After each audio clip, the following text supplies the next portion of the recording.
Yo, what is up, everybody? Welcome to another episode of Bags of TV. I'm accompanied by Mr. Gucci Gaines. Sir, how are you doing, Yo. man? Good. Thanks so much for having me on, man. Dude, pleasure having you. And we were supposed to link up at Futurist, but unfortunately, it wasn't in the cards. Yeah, that was just a fun few days.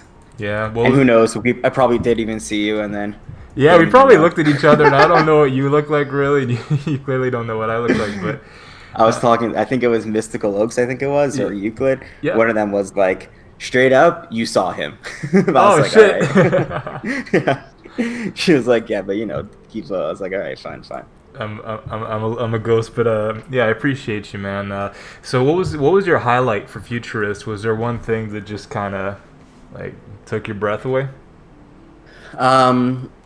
Well, a few of the things. One is, first of all, I thought it was pretty cool that there was so many projects and people from out of town. Hmm. Like generally, the Toronto conferences like stick within Canada, so it's like the projects from Montreal, Vancouver, Ottawa, and obviously Toronto that come around.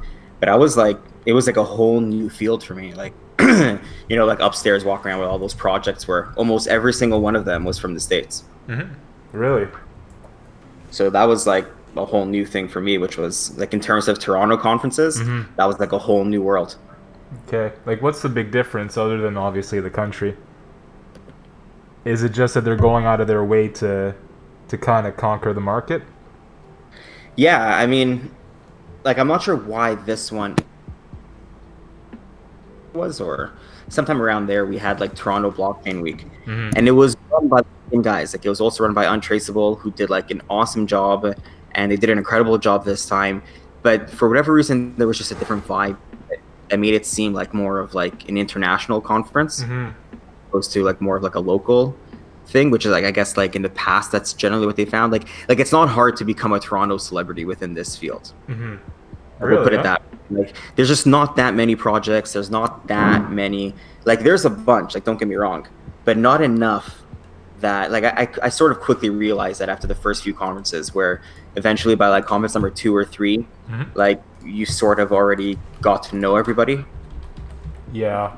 You know what I mean? Yeah. And then this conference didn't have that vibe, which was a nice change, because I walked in and it was like, holy cow, this is like a whole ton of people that I've not met at other places, and especially that all of like you dudes were there, like meeting like the whole CT fam. Yeah.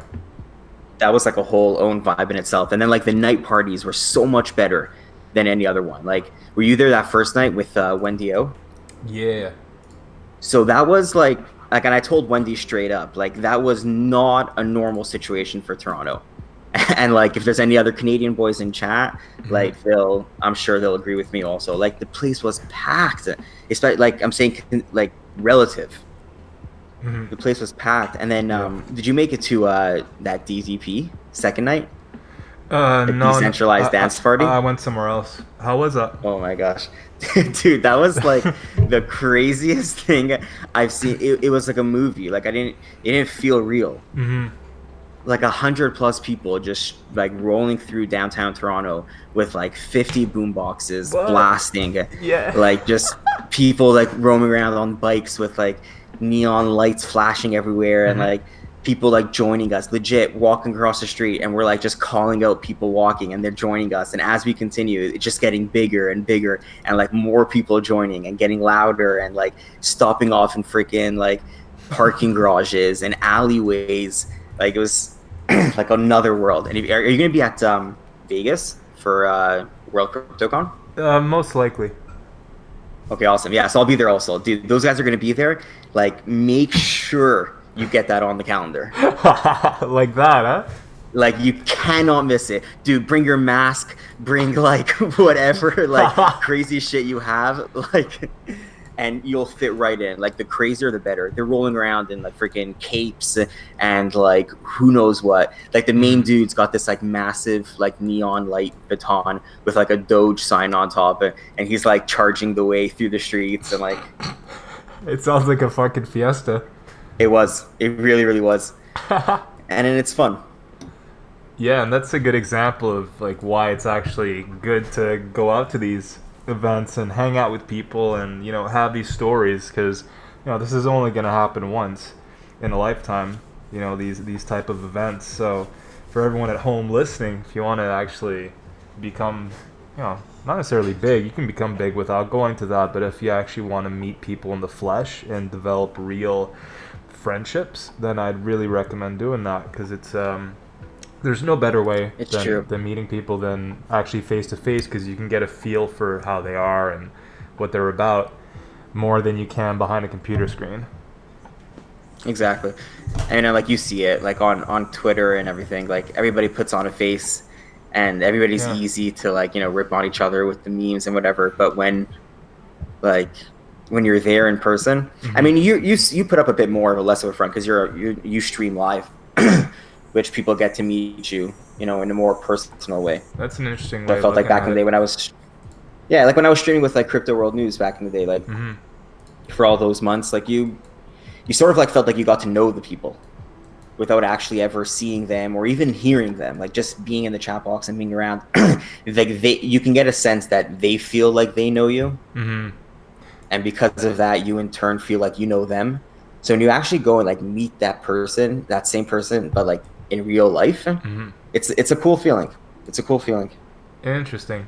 So tell me a bit about Crypto World News. Like, how did you get into Twitch in the first place? How was that as like a whole experience? So that was like incredible. That was honestly incredible. So basically, like in short, the quick version was, and I was actually telling you this before. Like essentially, like I found Bitcoin in 2013, popped up on my Facebook feed. Because it was in the middle of like pulling off one of these like crazy rallies up to that 1200 high, like back in the day. So popped on it, and up until then I was mainly just like a fundamental analysis trader. I mean, I don't even know if I would call myself a trader. Really, more just like a basic investor. I had like my RBC, direct investment account. I liked basic stocks like like I did really well on Netflix and Apple and more of like the blue chip big box names that sort of just got things going. Found Bitcoin, and that sort of like just blew my mind away. Like just without getting into like the specifics of it, the same thing that everybody else here found that they liked about it, I also did. And it was just like a no-brainer. I was like, screw everything else, and let's just go all in on Bitcoin. So that was in 2013. So that was excellent. And then from then till 2017, was sort of just life went on like normal. We were in like that massive bear market where like Bitcoin was hovering around $200-300 for like forever. Anyways, fast forward 2017, and shit starts going crazy, and I'm like refreshing my I think I was using Coinbase at the time. And I was like, holy cow, like what's going on? 1,000, 2,000. And I remember I think it was like New Year's of 2017. I think it was like we broke $1,000 or something. And I was like, holy shit, we're back. Like these stupid thing that everybody was telling me was just like a scam and this and that. Like we're back, I'm right, And then people started messaging me again, like, yo, you still have those Bitcoin from like 3-4 years ago that you were telling everybody, I'm like, yeah, dude, screw you. That's and then, pretty funny. Anyways, fast forward a few more months, and all of a sudden, altcoins start popping, and Ethereum and this, and everything is just going crazy. And you get a Binance account, and my Binance account is doubling, tripling every few days, to a point where, I had a clothing brand called The Common Folk, which did awesome. It was it's a high end hype beast type of brand. It was featured all over the place. Anyways.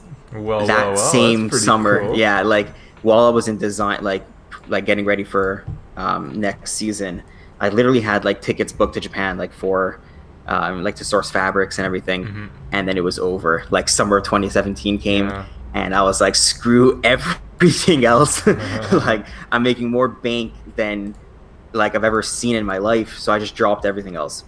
Anyways, quick story. Because that ended very quickly. Oh, no. Fast forward a few months, and I'm getting destroyed. I'm getting wrecked. I'm losing 20, 30, 40%, every day. Binance is just blood streams, just and I'm just thinking, no, don't worry, everything's gonna be okay. The fundamentals in my mind were still there, even though we were still fresh. And anyways, very quickly, I was like, hey, I'm either gonna lose everything while this shit continues dropping like 95, 98% from all-time highs, Mhm. or I can, wake up a little bit and start trading properly, actually become a trader. Took a whole ton of courses, like course after course after course. Wrecked a whole bunch of BitMEX accounts at the beginning.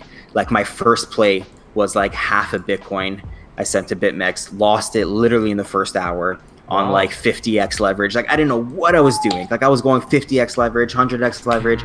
I didn't even know what a chart was. Like I was just following other people and their calls. And I would take like like the max, like if 10 people were saying to go long and 5 people were saying to go short, so I'd be like, okay, there's more people saying go long, so I'd go long. And then next thing you know, get that email, your position has been liquidated. Like I didn't even know what stop losses were. Okay, you just knew what emails were. Yeah, dude, like it was part of the game, was like, load more money on BitMEX and then just get liquidated. Like that was the process. Anyways, fast forward a little bit, and I took control, and slowly started getting better and better and better. And then what happens after that. You actually start becoming like, holy cow, there's technically, TA actually works, and like, prices are actually hitting my lines and actually my levels, and I'm actually making calls here, and and then thank God, can't complain. Since then, it's been like a whole new world. Since then, basically taken over my full days trading. I do focus heavily on BitMEX coins, simply because of leverage.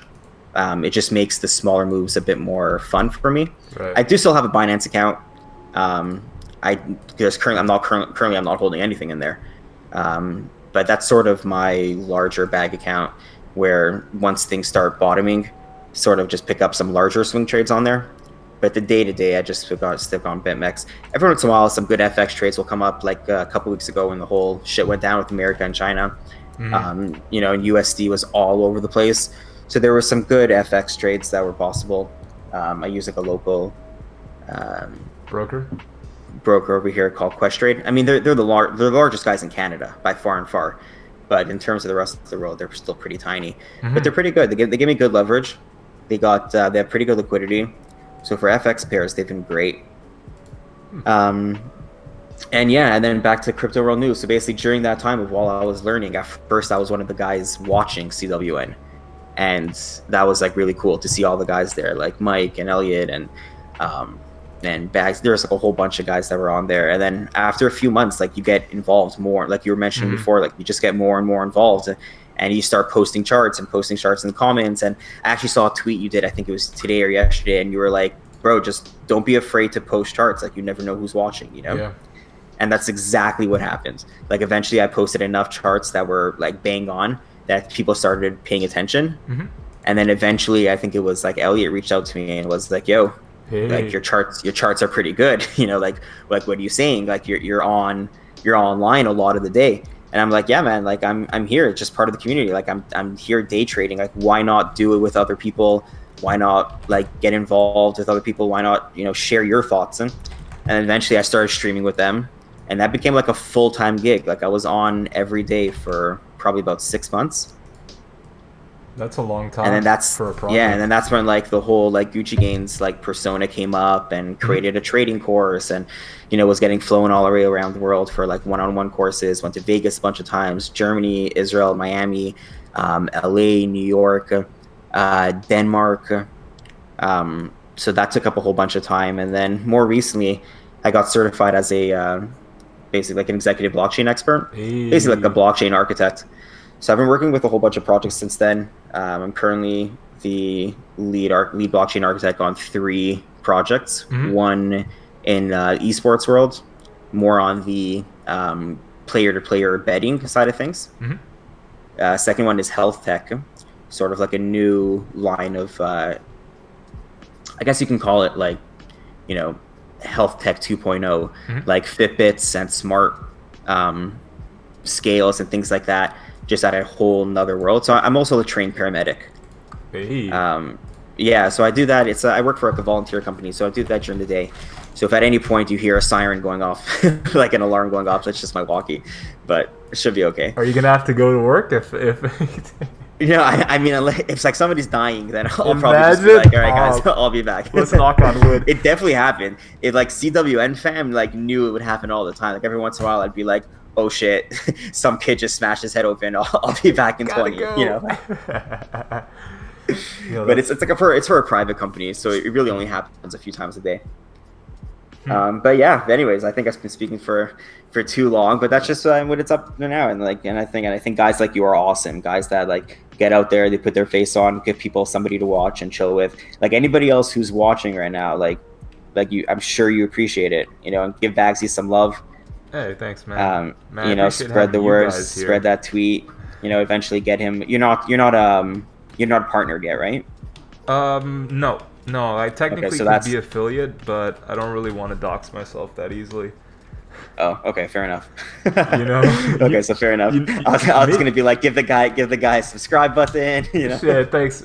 But if anyone really wants to help out, all you got to do is scroll below the video on Twitch, and if any button suits you, feel free to click on it. But just you guys being here is more than enough. And the whole idea of having guys like you on the stream is not so much for me to do the talking. It's more to get your stories, see what you guys can say that I can not only learn from, but that you guys at home can learn from. Hey, you. Much love from BC. Yo, what's up, Alf Suit? What's up, everybody in chat? What's up, Another Justin Canadian Bueno, boy. Cine, everyone? What's up, 100% homemade Garrelo Nushke?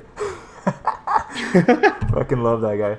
What's up, Crypto Trev, Mr. Ether? But yeah, no, like, I gain a great amount of joy from doing these streams, so yeah, man, thanks for sharing that with us. So, like, out of all the things that you've done, what has been the most fun for you?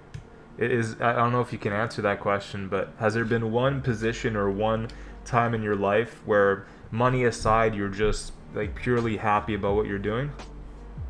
Yeah, for sure. I would say it's right after I took that course. Like after I got that certificate that I was mentioning. So it was done with a guy named Alex Lightman. Okay. You guys can Google him. He's like next level. The dude's like he's just awesome. He's like a complete futurist.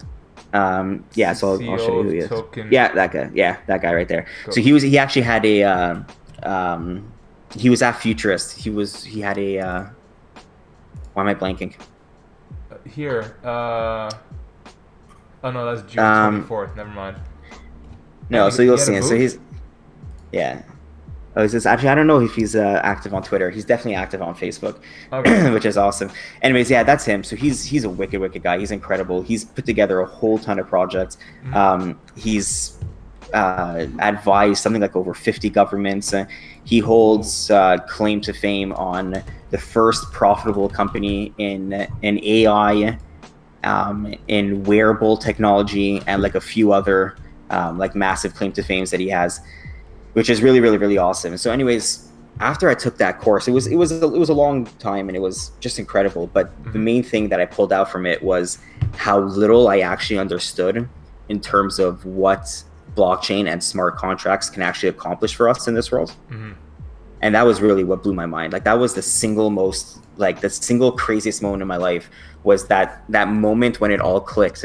When you realize, like, you read all these articles about how it's the future and blah blah blah, and no need for third parties, and it'll make so many industries obsolete, and you read all these things, but when you really understand it and see live cases in front of you of where you actually don't need a third party for almost anything in this world, that was my blow up moment. Like when you understand that you can have entire ecosystems of governance, of betting, for example, like gambling, of streaming, like of anything, any single industry that you can think of, and it completely removes any unknowns, right? It completely removes any trust from the system to a point where you want to prove something. Well, here it is. And for example, like when it comes to smart contracts, like the concept of, and this is really the takeaway point from this, is the concept of if X, then Y is so much greater than people realize. Smart contracts can be down? So basically, essentially, it's like this. If X, then Y means as follows. Say I want to, let's say, I don't know, something today in the news, what's going on with Trump and the Fed. right? Where he seems to think that, right, he's calling out whether or not the Fed, who's the larger criminal, the Fed or the Chinese government. Like he's, you know, he posted some tweet like that, right? So let's say something like that, where people were commenting like, oh, how long until this tweet gets deleted? Yeah. Right? It's just a quick example.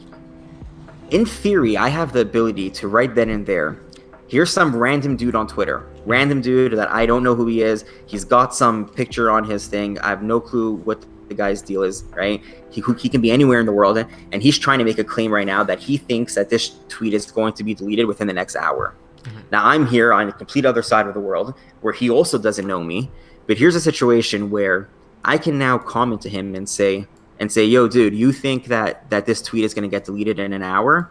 Well, how about putting $50 on it? Now, in normal world, you'd say, dude, I don't know who you are. How am I ever going to get your $50? I don't know who even knows if you have $50. Like who knows who you are? You know, you're going to come and say some stupid line like, oh, 50 doll hairs. You know, like when you're a kid, you can make jokes like that, you know? But here's a situation where you now have a situation where here's one guy on one side of the world, another guy on the other side of the world. You remove all forms of trust by having a smart contract placed in between you two, which essentially can be programmed using so many different things that can essentially say, if this tweet gets deleted within the next hour, then $50 goes to player A. If it doesn't, $50 goes to player B. And you input your wallet's address in, and that allows the ability to take the $50 from you and give it and deposit straight to the other person. So you have a situation where normally we would say, well, who's to trust anybody?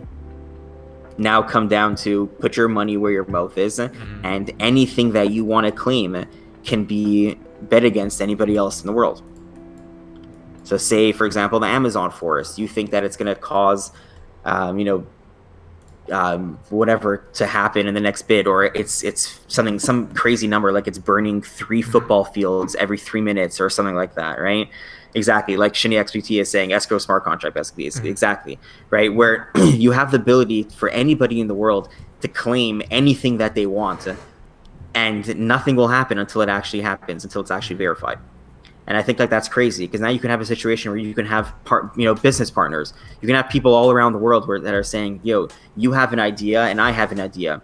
You claim that you can market it to 10,000 people, garner 10,000 signups, and I'm claiming that I can get it featured on this platform, right? Even though I don't know you, you don't know me. We both each do our parts, and until that actually happens, we're not in a partnership. And if it doesn't happen, then nothing was lost, right? Or for the sake of government, like really any single case possible, whether it's insurance, right? Like why would you need you can create up a situation where you set up a profile for yourself, okay? And this is your family, and these are your kids, and these are the different health difficulties that you have, and this is how often you travel, right? And now you have a platform where you have all the different hundreds of insurance agents around the world can come and look and say, well, here's Bagsy. Bagsy says that, this is his profile. He's probably worth X amount $2 in our, exactly in our thing. I'm willing to insure him for $250 a month. And then somebody else comes and says, well, I'm willing to insure him for $220 a month. And then you sort of enter a situation where, why would I need a broker in the first place if we're involved in a trusted system where my stuff is trusted, you're trusted, and the only thing that can happen through each other is through smart contracts. So unless X happens, Y doesn't happen, right? So again, and it's just the list goes on and on and on and on about all the different things that can happen once you understand the concept of if X then Y. And like I think the biggest way to explain it is really in like when you start thinking about how we'll interact with different like for example, you have IoT, right, which is Internet of Things, which is essentially the ability for things to interact with each other without needing a central database to run it, right? So you have a situation where those are my dogs in the background. Sorry, I had a feeling. Zara. There you go. So, for example, you have a situation where, for example, take smart cars. Okay, this is something that people really don't think about too much, right? We're coming towards this future, right, where smart cars are popping up more and more, right? And whether, sooner or later, smart driving cars will be our future, right? Like Tesla is already going to be rolling out their 18-wheeler self-driving trucks soon. They already have a whole ton pre-ordered. I think Walmart pre-ordered 18 of them, or like some crazy number like that. And Really? we have like Tesla working on their stuff. There's the Apple, I think they're calling it the Titan project. I think they're calling it, right? That they're coming up with their self-driving cars. Like we're definitely leading towards that, a self-driving car world, right? Now let me ask you a question. What's going to happen when I need to get to work quicker than everybody else? Like we're a situation where, like, fine, we all want to be perfect drivers, but at the end of the day, like, sometimes we speed, sometimes we roll through stop signs. It's 3 a.m. and I'm not saying that it's right, but we do it. All right. This is a judgment-free zone. Right, exactly. Right now, what's going to happen in the future when we're all in self-driving cars? Like, would you tell your car, like, yo, go faster? Let's go. Like, ignore the rules that you've been set to follow, right? Yeah. But now think about it like this, though. Okay, and this is what I think will definitely happen, and this is something that actually I think Alex Lyman was the one that pointed this out to me first. We're entering into a world of what we call gamifying the world, which is essentially, you want me to do something, pay me. Okay, why should I be doing things why should my data, like me, whatever it is, let's say me streaming or me on Facebook or Twitter or whatever it is, why should my data be worth money to everybody else except for me, the person where they got the data from? So you have Facebook is making money off the data by using it to sell to advertisers, and then advertisers are getting the ability to target you at a much better rate because now they have more details on you, so they're getting higher sell-through rates. So everybody in the system is making money except for you, the person itself, you the product, right? So we're getting into a situation of where, all right, you want my data, pay me. I'll tell you what my likes are, what my what I'm more inclined to purchase, which brands do I like, what my schedule is. I'll tell you, but pay me for it. You want me to watch this advertisement on YouTube or on Twitch or whatever it is, pay me. I'll sit down for your 30-second clip, right? But let me get a little bit of the pie, right? I'll sit there and scroll through my Facebook feed and see your promoted ads. But when I click on it, though, I want to get a piece of it. And we're entering into a situation where that is what will be happening, because especially with Libra coming up, I think it's one of the points that people don't talk about a lot is what that will what that will mean for advertisers once Libra starts, once like Facebook starts introducing that into their platform, where you have a situation where, like, what if I'm willing to pay more for somebody to click on my ad? Like, I'm so sure that you'll buy my new headphones that I'm willing to pay you $5 to watch my clip. Yeah. Right, and you're entering into a world like that, right? So now, coming back to the cars, to self-driving cars, hey Zara, right? You're on you're on the highway. She's bored. She wants the other dogs to play with her, but they're sleeping. It's this new puppy I got a few months ago. Oh shit! Nice. Yeah. Zara, come here. Not getting the attention she deserves. Come, good girl. Come, good girl. She'll come chill here now. Yes, then stop spamming, motherfucker. I'll check CPC in a second. Right, so let's. Sorry. Oh, okay, keep going. No, so now back to smart cars, right, or to self-driving cars. And I'm on the highway. There's 1,000 cars in front of me, and I need to get to this meeting in the next 15 minutes. My Google Maps is telling me that it's going to take me 20 minutes to get there. Okay, and it's not a matter of driving quicker right now or anything because I'm stuck in traffic. But what if I have the ability to interact with all the other cars that are around me on this same highway? Yeah. What if I had the ability to tell these cars, fuck out and the that's way! exactly, and that's what Internet of Things is, right? Where I have the ability to enter. I need to get to this place in the next 15 minutes. I'm willing to pay $20 to make that happen. Now you have a situation where you have cars that are in front of you. And it's not the driver himself that's doing this. It's all done in the background using Internet of Things, right? So the IoT is essentially connecting the two cars and telling itself, I'm not in a rush. I'm willing to move out of the left lane for you if you're going to give me 10 cents for me moving. Yeah. And now you have a situation where these cars are now clearing the way for you so that you can get to your meeting in 15 minutes, and everybody along the way that is interacting with your car along the way for moving out of the way is going to get a piece of the pie that gets you to your final destination. That's interesting.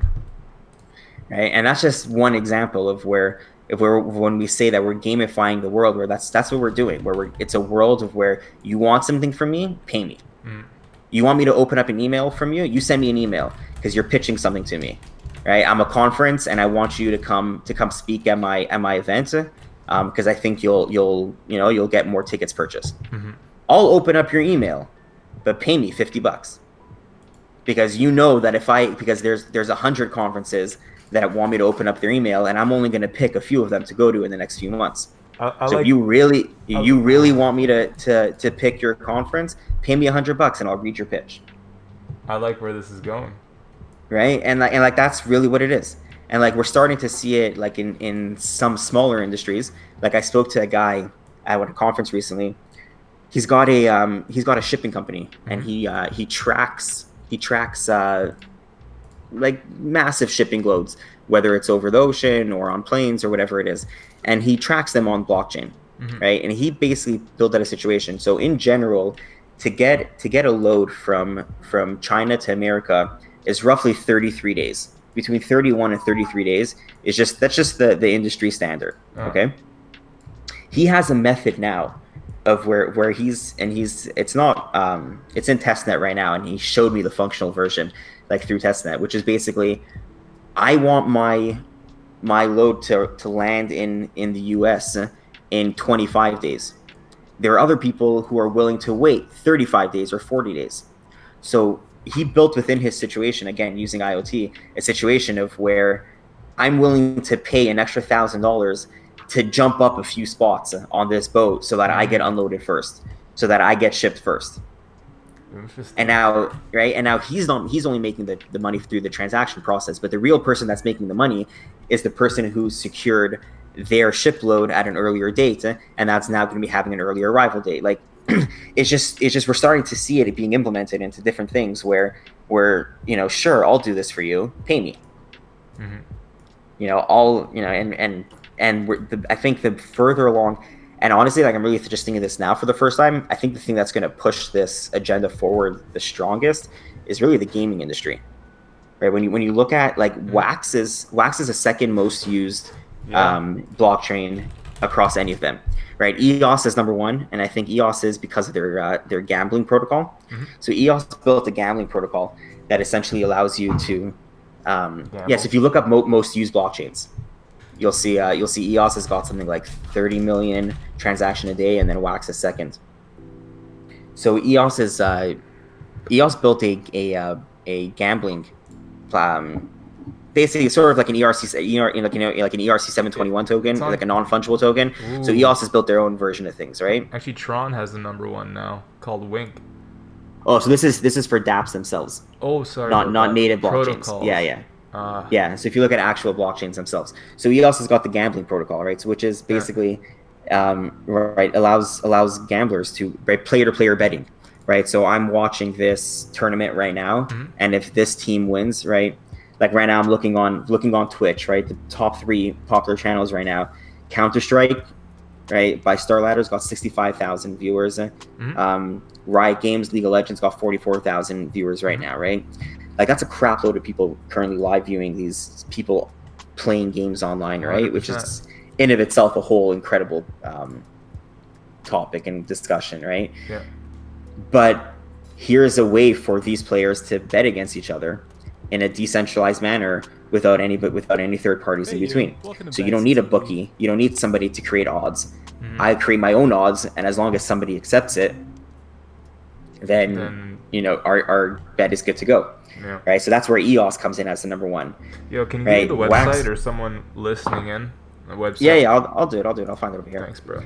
Right. And now you got Wax comes in with their non-fungible tokens for essentially like gaming pieces, things like special swords or guns or shields or power-ups or level ups or special sneakers or players in NBA or like anything within that entire world now is now worth money, right? So again, we're tokenizing everything in a sense of where you want my, I got lucky in this game and I won this special shield. You want it? Pay me.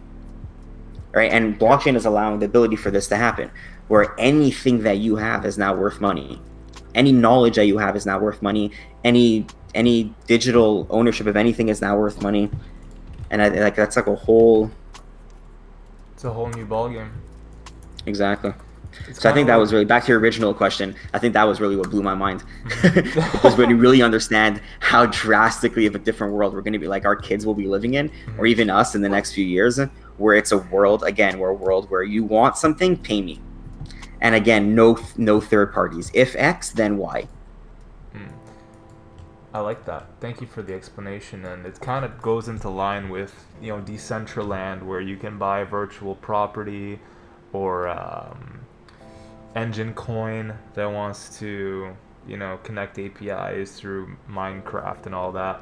But I feel like Wax Token definitely has a lead, and I'm just looking at the chart right now, and it's just funny to see how. Oh wow, Wax has dropped.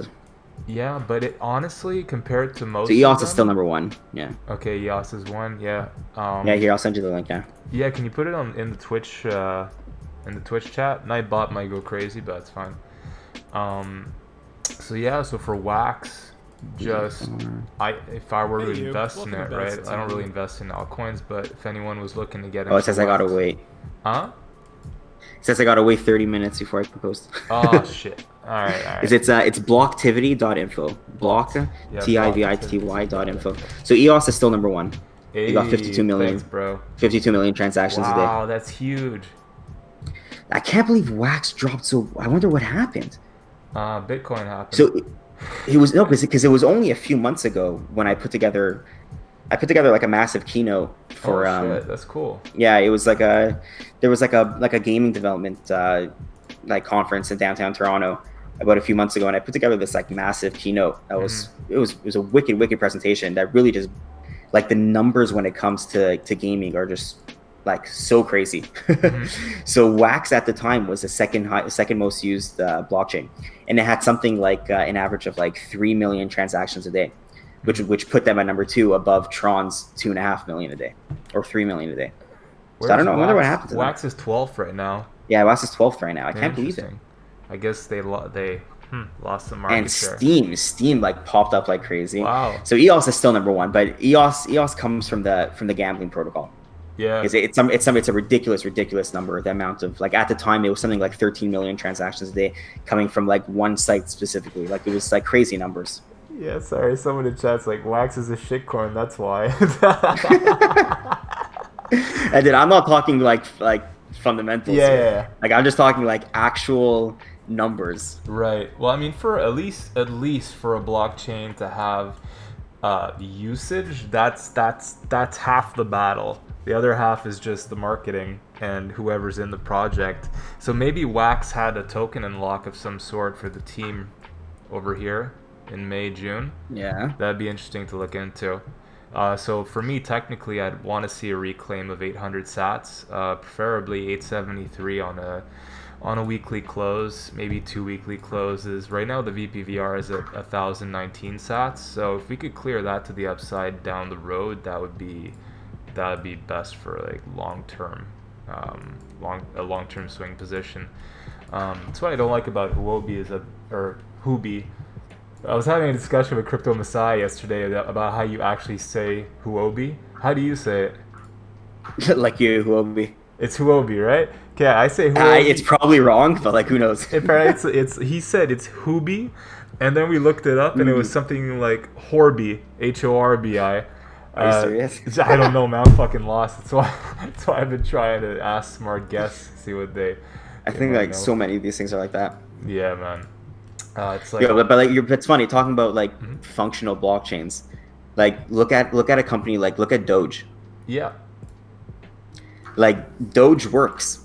Like, yes, it's a meme coin, and yes, like, but when you have a community behind it that's actually processing transactions, that actually works. Like, it's one of those things that people like would funnily talk about. Like they've been around for years without any issues. Yep. Look at And like, you know, it's a meme coin, it's a shit coin, and you can call it whatever the hell you want, but it works. And it makes money. Like, yeah, like they did a good job on like the actual blockchain part of it, as Yeah. opposed to like so many of these other like shit coins that pump like for no reason. Like I was recently looking at like CoinMarketCap top 100 Mm-hmm. because I for the token I was trying to I can't say any names, but I got approached by a project who claimed that they were like 23rd or some crazy number like that on CoinMarketCap, and I was like, yo, like how, like I've never even heard of you, like how did this happen, you know? Anyways, I click on it, finds out like it comes out that like they have nothing, like they have no blockchain. It's just currently a white paper, and it had a market cap of like 250 million at the time. Oh. And it netted, hold on, listen to this. It netted its founders. Founders took something like 15% of coins, and it netted them something like 15,000% profit, like by launch, like some like stupid number like that. And I'm like, oh my gosh, like that's how you have so much money to spend on exchanges right now, because you're just like, you've done nothing. You've done nothing. Exactly. like you wrote a white paper and like made a website and somehow made your market cap $250 million. And like, you know, last year or 2 years ago, that wouldn't have meant much, because like there were so many companies that were like that. But nowadays, like I like to think that we've matured to the point where, you know, I actually have something real. And I was just so shocked. Like after stream, I'll tell you the company privately, so that you can like see it for yourself. I'm curious. And you'll be like, what the hell? Like how is that possible? Yeah, I'm actually really curious now. But it's amazing what people can get away with, and you know, it's part of the game, right? I'm not here to say if it's good or bad. Like I'm sure a lot of people made money on that pump, and a lot of people lost money. It's a market, but I feel like things are gonna start clamping down, and they already are. I mean, with the SEC, I guess all they have to do is pay a $300,000 fine or some shit, and it's kind of like a slap on the wrist. So that's a bit of a joke at the moment. But do you think that these opportunities will keep happening, in the sense that they won't people won't try to stop them, or how do you think the game's gonna evolve in that sense? So, sorry, repeat that in terms of So do you think that companies that are like Sure. Do you think that any entity, government, you know, SEC, whatever, would be able to start implementing different rules so that people can't just write a white paper out of thin air and do a giant pump and dump? Do you think there will be like regular market regulatory rules? I think we're moving towards. It's one of those situations where, yes, Bitcoin and blockchain is there to remove regulation, but the pathway to mass adoption will come through regulation. Okay. It's just it's either that or like the world goes to shit. Do you think though? Because I think like, for example, you have places like for example, okay, like let's say a situation like now, okay, let's say Latoken, okay, we're the largest IEO platform. Yeah. We have a situation now where, and this is legally, you can be an American-based company, okay, that's running full operations in America with an American business registration number, and you know, fully, you know, governed by the SEC and every other rule that you can think of, okay. But the way that it stands right now, you can launch an IEO, so an initial exchange offering, of your company on the token platform, even though U.S. citizens are barred from actually investing in your company. Okay. And then you can take out the money and then bring it back to your U.S.-based company, which can then operate in the U.S. and serve your U.S. customers. Okay. So you have a situation where you have a U.S.-based company that has the ability to raise funds on a, you know, if you want to call it a crowdsourced platform. Yep. From raise funds from all around the world, and your own U.S.-based customers are not allowed to invest in this company, but then they're allowed to use it though. Okay. Right. So it's kind of like, which is to me, it seems so bizarre, and like so many of these projects like have a hard time wrapping their head around that, where it's like okay, oh, I can't run an IEO on an American company, and I tell them you actually can run an IEO. your customers in the US just can't invest in you. Right. But you're allowed to take out the money and you're allowed to use it for your operations. You're allowed to do everything else you want with it, right? Cha-ching. So we're having a situation where either the US is going to get left behind because every other country is slowly, is quickly advancing themselves to allow for these situations, Right. or you join, get together with get on with the program and get involved with it, right? Why lose out on all these like, it's a massive industry. Like, we're talking about, like, yeah, everybody understands that ICOs were massive in 2017 and then ICOs died, but IEOs came back, and IEOs came back hard. Mm-hmm. And we're seeing projects like on the daily raising 5 million, 10 million, projects raising 100 up to 150 million dollars, like crazy numbers. And I think it's just such a shame where you're creating a situation that's so hostile for American companies to be involved in the States, that they're either running away to a friendlier government, right? And that's in there, and then they'll get the job done there, or you can get with the program and start allowing them to operate where they want to operate. And then, but the problem is that the only way that's going to happen is it's not going to be a free for all. It's not going to say, okay, fine, you know what, companies, we want you to stay in the States, therefore do whatever you want. They're still going to want to have some regulation. But I think our best bet is a situation where we can work with regulators. Work with regulators to get a situation where we get what we want to get, in the sense of where it's not as hostile, and we understand the laws. And then, and being like I mentioned, like, as a blockchain architect, I have this conversation with projects all the time, where essentially that's the trade-off that you got to do. Like, do you want to be a US based company? And it can work towards your advantage, because if you do end up getting SEC approval and you do end up getting approved, then you'll be massive. Yeah. Or you can just go the simpler route and go anywhere else outside, except for China, right? Literally anywhere else. Like, go to Malta, go to Bulgaria, go to anywhere, right? And you'll have an easier time than what you're having in the States, right? And it's really these unknowns, and these unknowns come in because of regulation. When you have a situation where you understand that I need to be regulated somewhere, but I don't know what these regulations are in the first place. And that's the situation where you're having right now. And it's the same thing like in Canada, where I want to be following the rules, but I don't even know what the rules are in the first place. So governments are either going to have to step up and let people know what these rules are, but rules that are still fair to these blockchain entities, so that it still wants them to stay within the product. Because, like, we're seeing a mass exodus of projects leaving Canada and the US. And I know this firsthand because I work firsthand with a lot of these projects. They're moving out. They're moving out, and they don't care. This is too much of a headache. I'm going XYZ. Yeah, like, why would I want to stay in a place that doesn't like us? That's just going to be a pain in the ass, right? Like, that's a good point. I mean, that's just what it comes down to. So I mean, for the sake of, like, massive and I think that's what even, like, Facebook said with Libra, where they straight up said, like, it's very possible that this project will never see the light of day, which is such a shame, because, like, like, you'd think that, and some people are upset about Libra because it's not really decentralized. It's centralized by 100 corporations that they pick, which is correct. That is a correct statement, right? When you choose who gets to play, and then it is, right? But I think it's a better situation than where we're at right now. What's the situation where we're at right now?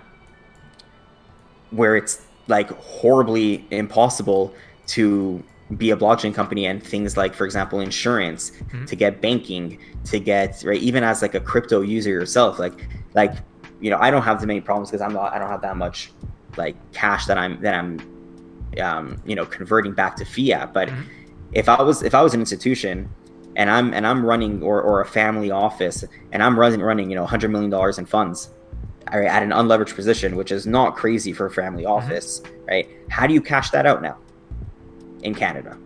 Like, you can't. You need an OTC dealer.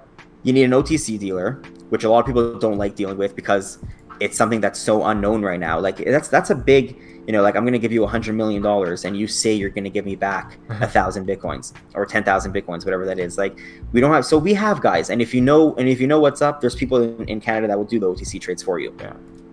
but it's just not as comfortable At in the all. sense of where you can't do that, right? Like, and I think that's just what it comes down. So I think that's the situation where we're at right now, where it's, or even like for newer people that want to get involved, like it's not, in the States you have Coinbase, which is a little easier, but then you have a situation where you have people that shit talk Coinbase all day. Yeah.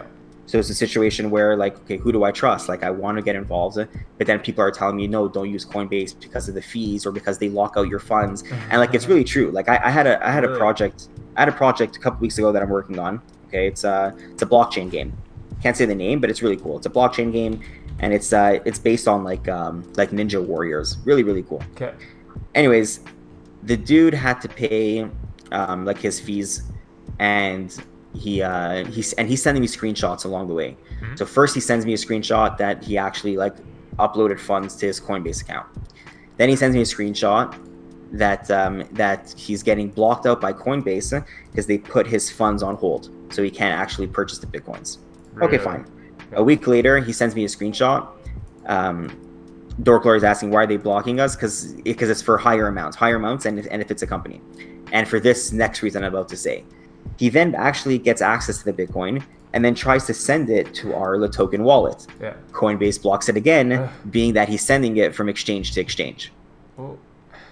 So then he got it blocked for another week and a half until they unlocked it, and then he finally got us our funds.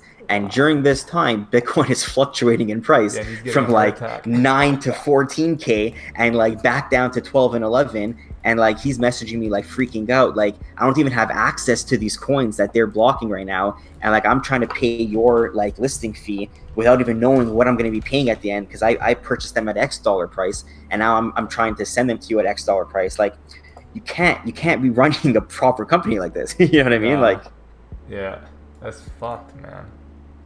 Like it's not fun. Stressful. It's a stressful experience for everyone at the moment. It is, and even for example, players. like the token. Like I'll be honest, like I get paid commission fees in USDC. Yeah. Okay. Yeah. Very nice, right? Because it's an international organization. We've got people like all over the world. Everybody's in their own currency. It's a great concept. Pay everybody in USDC, and that way everybody's on the same page and board, right? And that's exactly what like Bitcoin and blockchain is trying to accomplish, right? Things like remittance, things like central based currencies, things like the ability to travel around the world with your central wallet, right? Very nice. But now I want to actually use this money, and I actually want to like convert it back to dollars, so that I can pay my mortgage and my bills and support my family, because unfortunately like utilities don't accept crypto, my bank for mortgage doesn't accept crypto, so I need it in dollars. The process of getting that USDC that I was paid into dollars destroys me. Really? Destroys What me. is the process? Because I lose percentage along every way. Because first I need to find an exchange that accepts USDC, which I don't here in Canada. So first I got to convert it USDC to BTC. Then I got to send the BTC from one exchange to another exchange. So that's losing ×2. Then I'm on my exchange, convert BTC back to sell it into dollars, again lose out, and then dollars to my actual bank, again lose out. So it's like 5 steps along the way that's losing me a few percentage points each way. Oh geez, that's true. That's very true. That's a right. So people don't think about that. Like, it's a very nice concept. Yeah, pay everybody in USDT. You have an international organization. You got offices all around the world. That's incredible, right? Pay everybody in USDT. But now that end client and right now your worker now needs to actually get his money. It's not so nice anymore. Like. Yeah, that's fucking true. Fuck, man. So I think the roadmap to like mass adoption, like we're getting there, and it's steps like this that take us there. But we're not there yet where we can say, start paying your employees in Bitcoin. Because like if your employees use their Bitcoin or because they want to hold it, or they just keep it in exchange, and that's excellent. Which is like essentially what I end up doing, right? Like for most of the money that the token pays me, I just keep in crypto. Yeah. So I don't, because it's just like I have to take that into account. Like, okay, if I want it in dollars, like it's going to cost me this amount of money to do that. And then I end up just saying, well, or I can just keep it in X coin and then trade it and then make money off it. And then that's what I end up doing. And then my wife comes to me and she's like, "Oh, did you cash out that whatever?"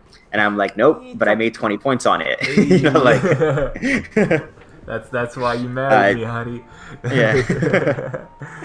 Yeah, Dorklight, I only get paid in USDC. Yeah, the token only pays us in USDC. Mm-hmm. Our monthly remittance, our commissions, everything is paid in USDC. So what do you do at LA Token? So I'm head of business development for Canada. Okay. So essentially, they fly me around to conferences. Yeah. And I meet projects one-on-one, and basically just try to get them to list with the token. Either help them raise funds through an IEO on the token. Mm-hmm. And I saw somebody mention before that, you know, IEOs is like the new ICOs and it's just a money grab, and a lot of times it is. Straight up. Yeah, here's the token. And a lot of times it is. A lot of times, I mean, and like, there's nothing to argue about that. Like, look back at a whole bunch of projects and you'll see, like, there's just been a whole bunch of dumps from IEOs. The reason why I like the token is that we also have the success stories. Mm-hmm. And the success stories are really what sets us apart. Because you have situations where, and we stand by this so strongly, where we now refund up to 75% of your fee if you don't raise back that money. Meaning if you follow our guide, like we call it, it's like a successful roadmap to an IEO. Mm-hmm. If you follow our roadmap, then we're so certain that you'll actually raise the money that we're willing to refund them up to 75% of it back. Right. And what this is happening now is instead of having like crappy ICOs where it was just a white paper mm-hmm. raising $20 million, now you have a situation where everybody and their mother wants to run an IEO, and people know that. And because people know that, they're a lot pickier on what projects they're investing in. So I see a whole ton of projects raise $0 because people are calling them out on what they're actually trying to do. Okay? Shh. Sorry, what's that? It's an aggressive dog. Yeah, guys. Yo, first of all, thank you for everyone being here, as always. The guy Ace I had on last time, it's Hackerman Ace. Here, I'll go on his account quick. Well, I had, here, Hackerman Ace. The guy I had on last night was Messiah. Oops, not Masari. Messiah. This dude. And on Sunday, we got Crypto Cred coming on. The one, the only Crypto Cred. So that's gonna be pretty chill. Oh. Yo. Sorry about that. It's all good. The guy came to mow the lawn, and my dog just went ape outside. Your dog's like, eat shit. Man, that's like one reason why I'm waiting on a dog or anything. I just don't want it to fuck up my streams. Yeah, they're fun. Yeah. What kind of dog? Anyways, I'm talking a lot. Let's see some charts. Yeah. I've been doing both at the same time. We get your words of wisdom. What are you thinking on the larger caps right now? Let's take either TRX Cardano that we have here or Ethereum BTC. Where do you see the major caps going? All right, let's do this. If you want to share your screen, I could put yours on. If that's something you do. Let me open up. Yeah, sure. Hold on. Let me open up. Hey. Stop that. Hey. Yeah, I put out a couple bangers on Twitch this week. Metal did like a 70% plus. ERD did 56%. FTM did 17 or some shit. So yeah, we're making a bit of money on Bagsy TV. Amazing. Yeah. So I always chart, like I mentioned, I chart BitMEX coins. Mm-hmm. So ETH, Cardano, Litecoin, EOS, Tron, Ripple, Bcash. Essentially my top ones. So let's see what we got going on right now. So what are you looking at right now? I'm on my chart, so I don't see your screen. This is Cardano. Let's pull up Cardano if you want to share. Let's do it. Yo, what's up, RF Moore? How you doing, bro? Hey. Can I be lucky this time to win the $50? I mean, hey, if you win the random number generator, then yeah. It's like I'll send you 25 if you send me 50. Thank you him. Hey, I'm Lafong. Appreciate you. And yeah, Ace is a cool dude. You ready with that screen share, bro? Yeah. Where am I doing it, on Hangout? Yeah, exactly.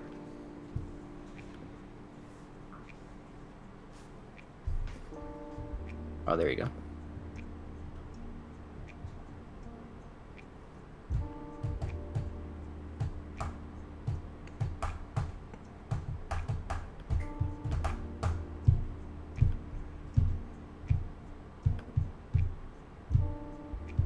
Hey, Cool. there we go. All right. So Cardano.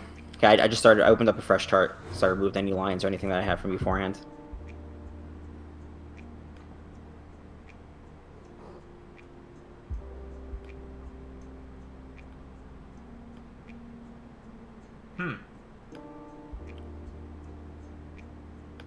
All right. So it's been a while since I charted while talking.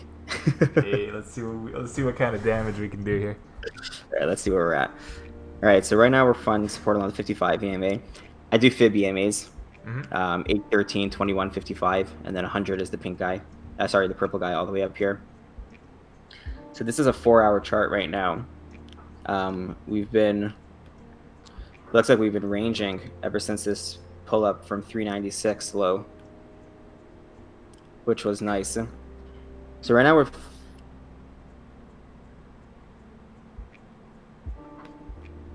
all right. So we have.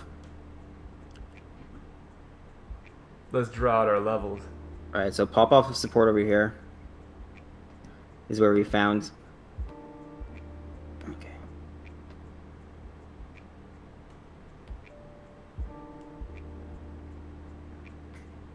Yeah, I hope you guys like the lo-fi tunes in the background. Oh, it's so funny. I can't hear anything. Oh yeah, on the Twitch side they can. Yeah, exactly.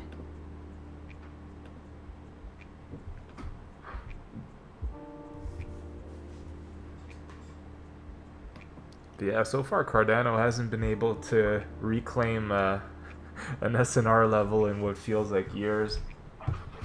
ADAU.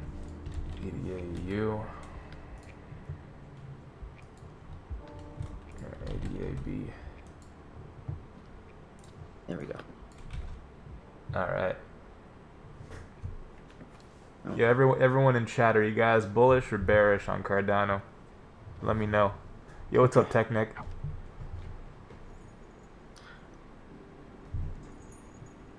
Sure thing, RF More. I got you. Draconic Trader. I don't know the song name, bro. This isn't Shazam over here. All right. Here are my 3 levels for now. Really, essentially 2 ranges. Break below or above one of these 2. So right now we're finding. Well, I mean, it looks like it's going to start breaking soon. But as long as we stay above this 55 EMA, then I expect us to stay back within range bound, back between 500 and 475. Break below it with a close below it, and expect us to pull back down here. If we find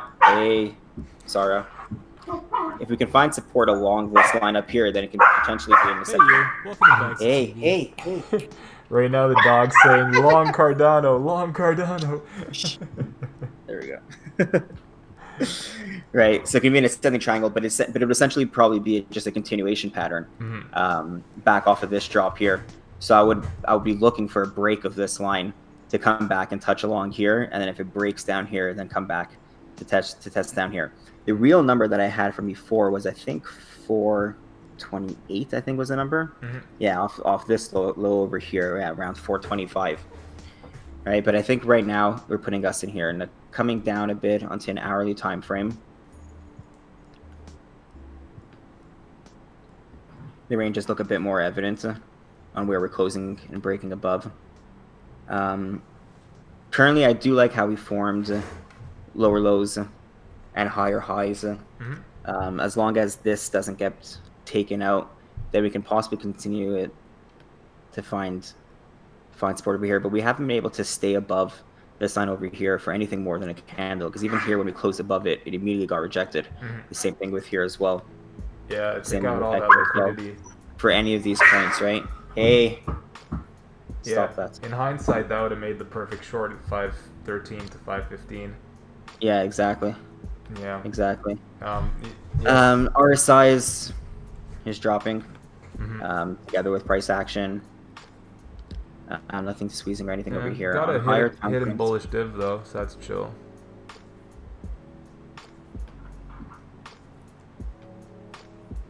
Just looking on where am I? I'm on the 4 hour. Is that the MACD or the CCI? Yeah, this is MACD. I don't use MACD too much, which is why it's generally closed.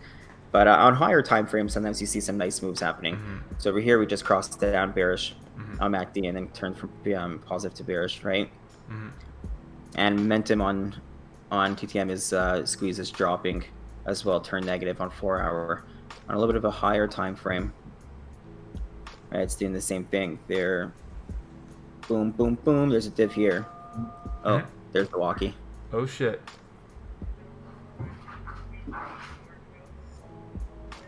Let's hope no one's dying right now. 59-year-old male, chest pain. It's in the area. I'll let you know if I gotta go. Yeah, sure. Cool. No, somebody else got in right now. Cool. Shit, I'm getting chest pains. Okay, another guy got it. Yeah. Okay. Yeah. So anyway, so you're seeing similar divish over here, or divergence. Over here, we got a lower high on RSI, higher high on price action, which is probably explaining this pullback that's happening here on the 12-hour.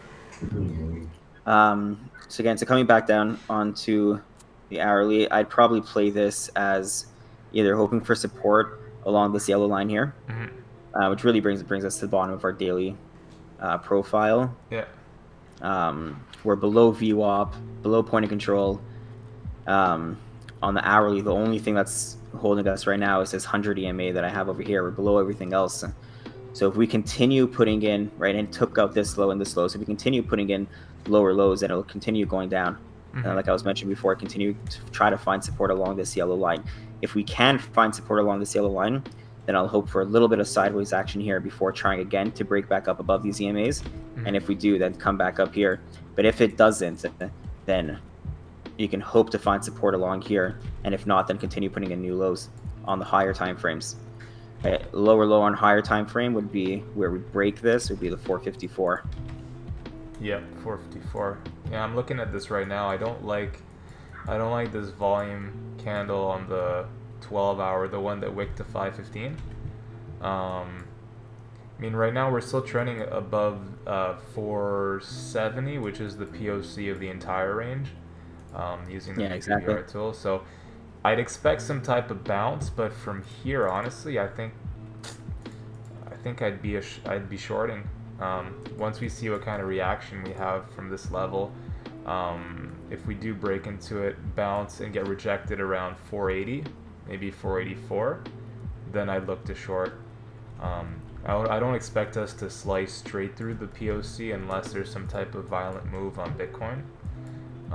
But I'm leaning bearish at this moment, just because on higher time frames, if we take by the Binance chart, it hasn't been able to recover one SNR level ever since it's been plummeting. So there's not necessarily a reason to think it's going to change. Even though we have made higher lows, we've made higher lows every other time before we broke down further. So until I see some serious volume on BitMEX, on the futures contracts, I'm personally gonna just short the retest.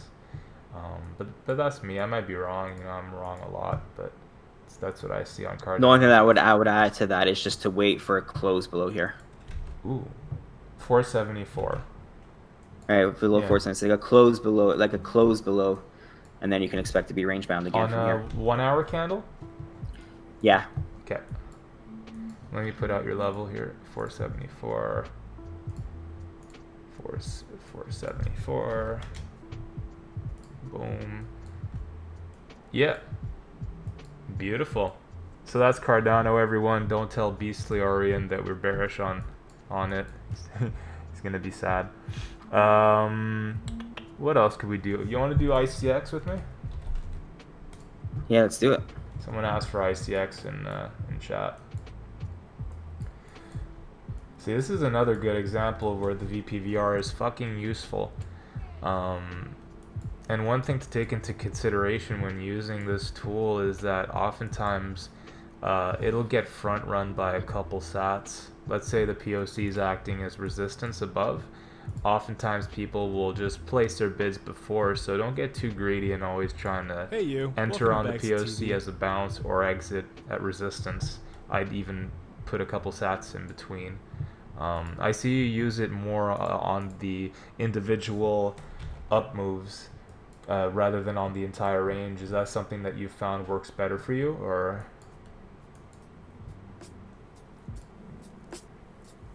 Mr. just cut out. Oh, my bad, Mr. Gaines. I was just asking you. I noticed you put your VPVR tool on specific legs. Yeah, I do. I do session volume. Can you go into that a bit? Like why you find it more useful? So I do session because I try to do it because it all depends on if you're going on higher time frames. On higher time frames, session volume doesn't work. Okay. Anything below 24-hour works well.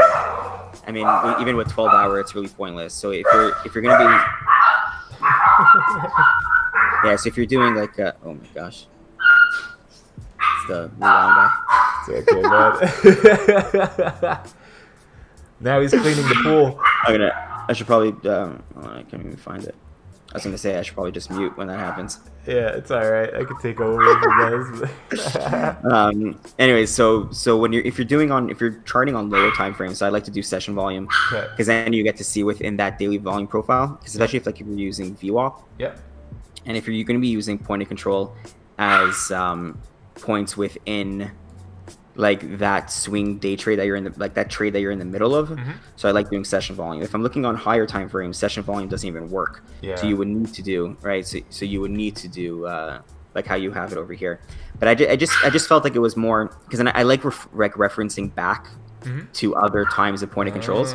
Yeah, I see. So if you have session volumes and you can reference and you can say, we're back at last week's close of point of control. Mm-hmm. Whereas the VPVR over a range is always evolving. Exactly. As you zoom out, it's just going to continue to change from there, right? Yeah. So I like doing that because a lot of times you'll find, like, especially if you're looking for like let's say for example VWAP, right? Like if you're going to be doing like a fill test kind of thing. Yeah. You'd like to be able to see like where it was beforehand, or even like point of control retests. So that's just why I use it. So that's why I use session volumes. Man, I fucking love learning new things. I might start messing around with that a bit. I'm always looking for new. It's fun, and like you'll see you'll see that it works. Like it works for specifically for point of control and VWAP for session volume. Hey, all right, the secret sauce. So what do you see on ICX right now, if you don't mind sharing? Yeah, let's do it. Just opening this up here. Sure. I'm gonna ask you guys in chat to retweet this tweet. Hold up, I'm coming. We're gonna get a couple more souls in here, and then in like I don't know.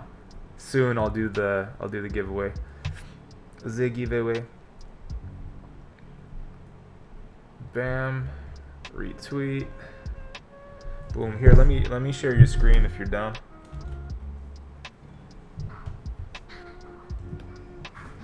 Someone said your dog is very fierce. Man, if I were to get a dog, I think I'd get like an English bulldog or a German shepherd or some shit.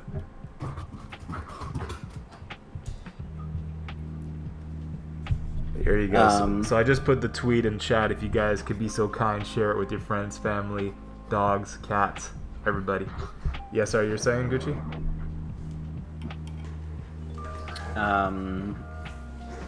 So I'm just opening up here ICX. It's all good. Okay, you're on ICX BTC Binance, right? Yes, sir. Gotcha. All right, I'm on. All right. Here we go. Ready when you are. What's up, Mio Mayo? So oh,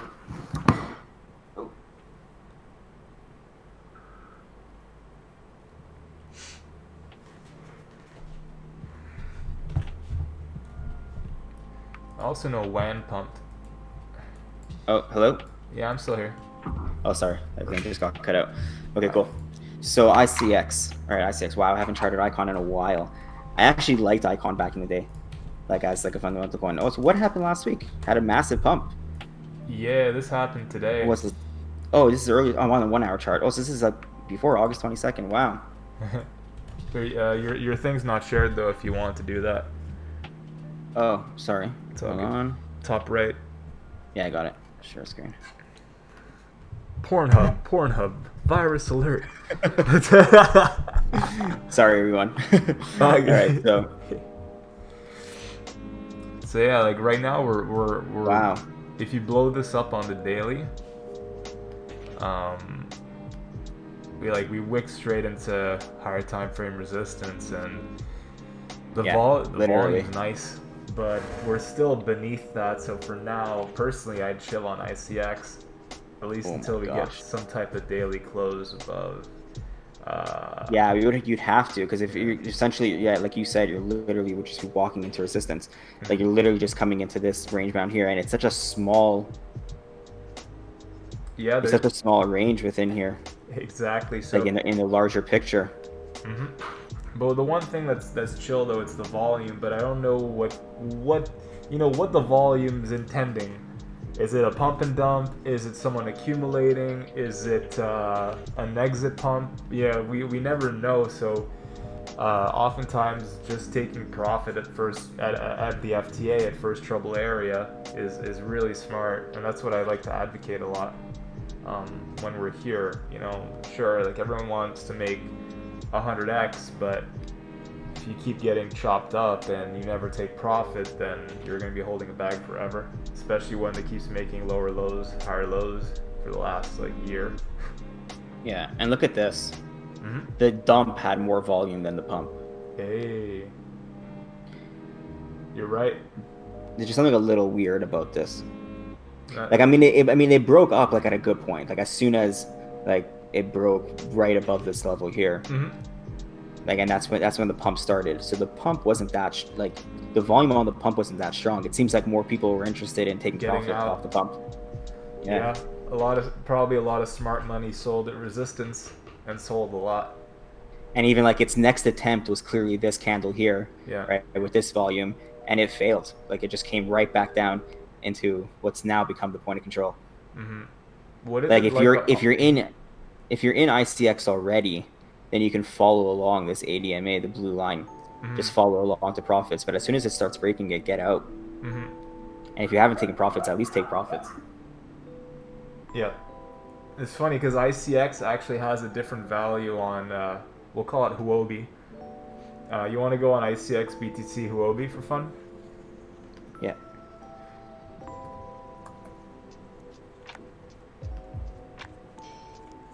Whoa. You want to blow it up on the daily? Okay, because It's like completely different. Yeah, Look at these pops. Yeah, man. You know why? Because ICX has had that wallet frozen for a very long time, so the market makers have been fucking around with it for a while. Holy cow. I'm actually doing some research now on I'm doing a keynote on market making services for the token, and we have a conference in Tel Aviv on Sick. September 13th, Yeah, or September 15th, sorry. Yeah. Called Ethereal. Vitalik's going to be there. It's going to be awesome. So I'm giving a keynote on market making services. Hey, if there's any way I can tune in, I will. Yeah, for sure. Maybe I'll fly over. A keynote speaker in a mask. That This would is fly. so funny that this is the Huobi chart compared to the Binance Yeah, chart. dude, it's ugly. It's like it's printing new lows. Like we've never been here before. Not only that though, but I think the value is. Wait, how much is that? So this is worth 10 times more on Huobi than it is on Binance. There's 4 zeros to this pair. I might be mistaken. but I think there's 2, five 3, zeros to 4, the Binance. 2305. Oh 1, no, okay, 2, so it 3, just 4. dumped. No, it is. It's but they're both 4. Oh, they just basically came on par. So Huobi dumped all that, and it was trading above par because the wallets have been closed. But But now, you see that number? It's 12,000 sats that dumped down. yeah, crazy, right? Like that's no joke. Not as no, That's market makers having a field day, yeah. especially like any arbitrage opportunities. Like if you had the ability like to hmm to get stuff on Huobi. Yeah, so right now I think everyone got out. My assumption is that the whales or whatever got out on this pairing, and the whales on Huobi got out on the other, and now price is actually stable or on par, which it hasn't been in a long time, if I'm not mistaken. yeah. But you know, what the I fuck do do want I it to know? get above this 240 sats though. Absolutely, yeah. Yeah, if I'm Like mistaken, if this pump is any indication of some form of a bottom, then I would like to close above here. yeah, and if that's the case, then we probably tag your. Is that the 50, the pink one? Sorry, yeah, no, yeah, exactly. So 55, and here I'll show you. Oh, One cool. sec. Thanks.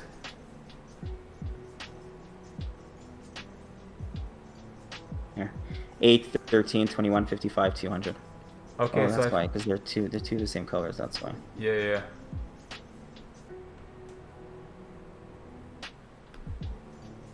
Yeah, so I meant the 13. If we can close above that 240 or whatnot, then Yeah, exactly. the 13 slash that 339 wick we saw in mid-July. Like, get over here. Yeah.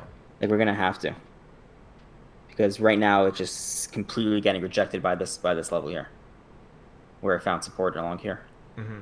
Someone just said, Alfsuit said, man, there was a 35-cent flash crash for Bitcoin somewhere today. Question mark. I'm putting in a Hail Mary bar order from now on. Where was that on? Like Kraken or some shit? Where do you think that flash crash happened? If you had to pick one exchange. If I had to pick an exchange of where it happened, Where it I could would have say- happened. Oh, what happened there?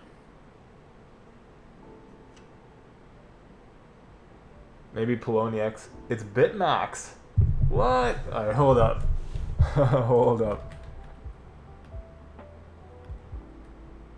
Bitmax. It doesn't. Hold on. Bitmax. Bitmax, and what it crashed to 37 cents. 35. Hold up. Let me validate this one. But somebody caught it, I'm sure someone did. and how did they even have orders there? I don't know. USD. I'm an idiot.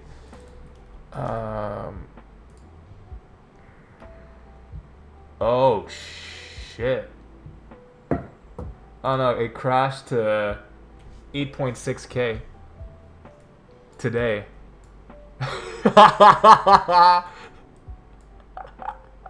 Dude, that's fucked up. What kind of volume do they have? A lot actually. Hold up. I know that doesn't say anything, but what's the best website to look that up? Coin Probably Coin Market Cap. I think they're top 10, if I'm not mistaken. Bitmax exchanges, 7.4 billion today. What? Yeah, Looks like they're relatively big. they are very big. That's why a lot of people are bullish on their Well, what kind of? Bitmax token, because their market cap is Holy cow! is unknown, but it's actually. I wonder what the circulating supply is. It doesn't show it on this website. Let me look up Coin Paprika. 1 second, guys. Yeah, I'll be back in a sec. Yeah. Yeah, go for it. What is this? Bitmax. 55 mil. Interesting.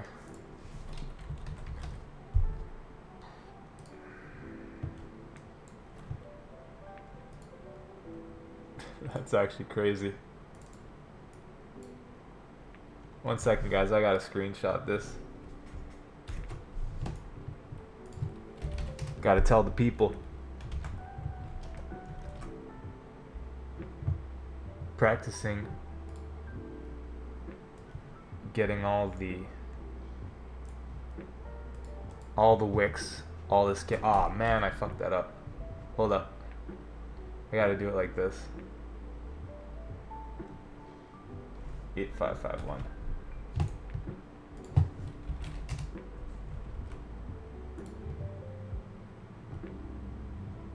Eight five five one.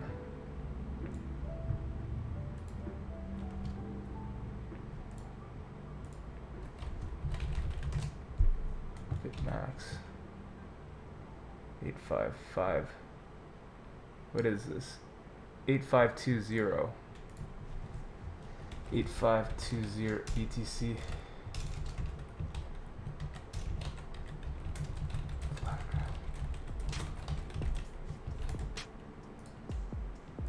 Eyes.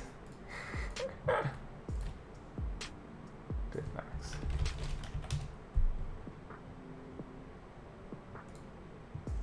Eight five five 20.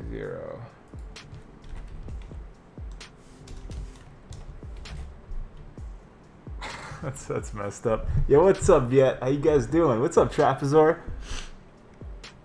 What is going on, everybody? All right, let me start. Let me actually, you know what, let's get along with the giveaway while Gucci Gaines is chilling with his dog. Where is the, hold on.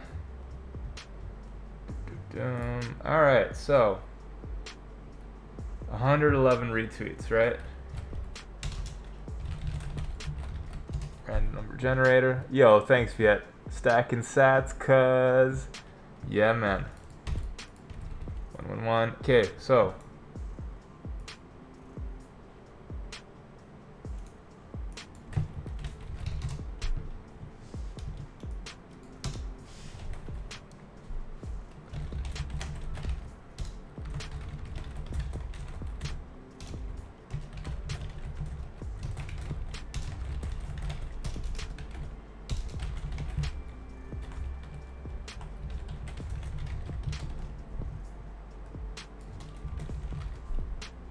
Alright, so we're going to take three numbers. 1, 19, 2, 17, 3, 78.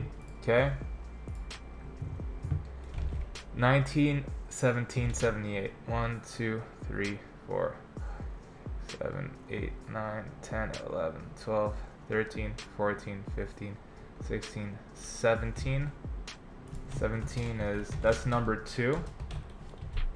HHK BM1.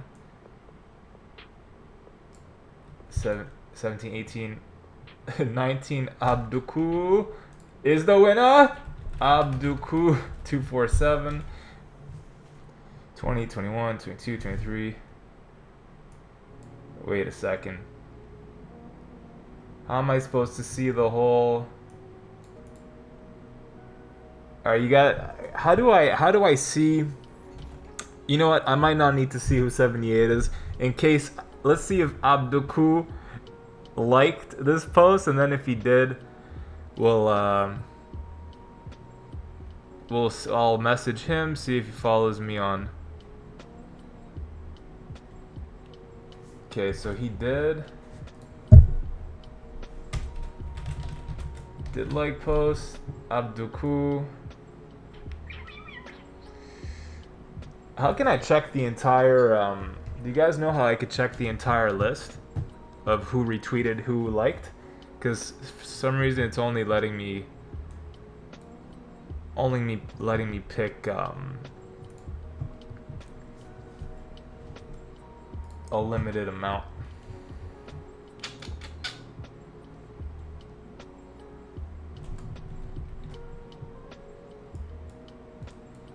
Command F.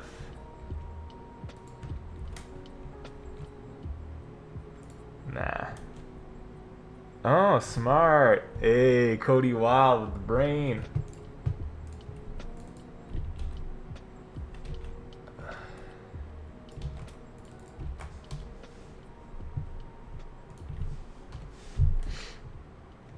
Okay. Where do I have to go? Tweets and replies. Let's see if Bagsy's in here. Let's hope we speak the same language.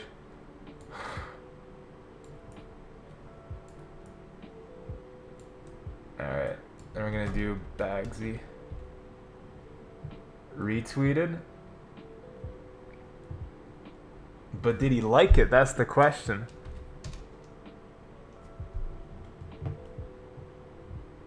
Does this only show retweets or it also shows likes, Cody? Do you know? Ah, at the top. Likes at the top. Oh, yay, smart cookie. Thanks. Alright. Alright. Okay, so winner seems to be Abduku247. Second place, HHKBM1. So third place is number 78. Not sure how to check that far in. But our worst case, if these two don't, I'll figure out how to do this, and then we'll move forward. $20 to Cody. Yeah. No Dancy. Not only tweets. But then I also have to ask if they're following me on Twitch. So let's make a little post.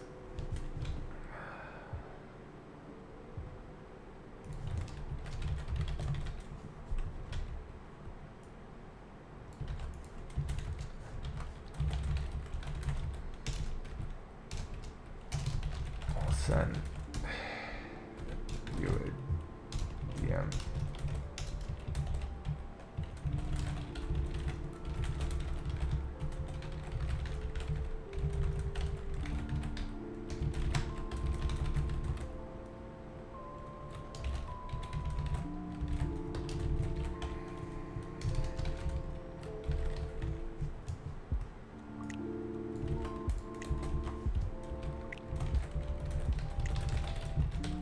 Same thing.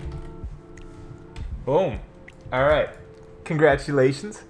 Bagsy, tell me, do I go all in 100x long with my life savings or not? Wow. You should probably ask your financial advisor that question. Yo, what's up, James? How you doing, man? You good? Just re-roll third place for streamers only. Yeah. Alright, so wait, let me discard this. Let me go on the main post. So I'll comment this on the actual, hold up. There we go.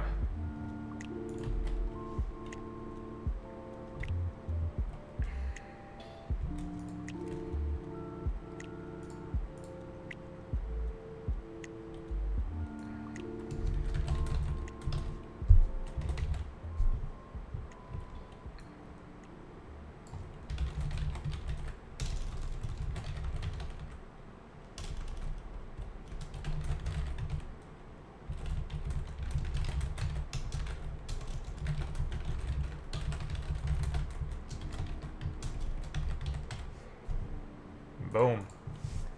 Giveaway rigged. You guys are funny. Nah, we're gonna do some more of this fun stuff in the future, trust me. There are no rigged giveaways on Bagsy TV, only legitimacy.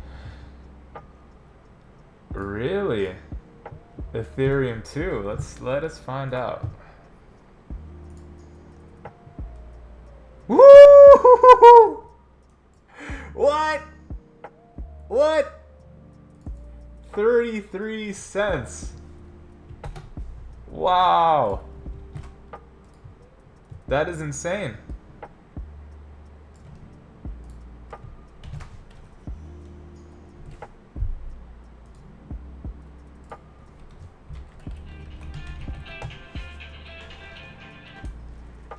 Sorry about that. Wow.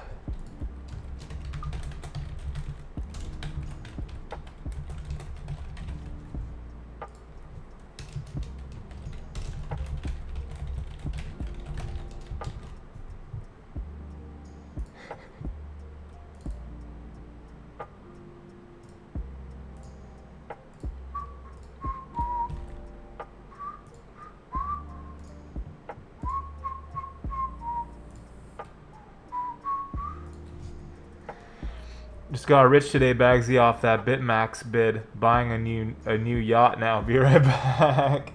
Nice. Let's see what happened on BitMax actually. The actual token.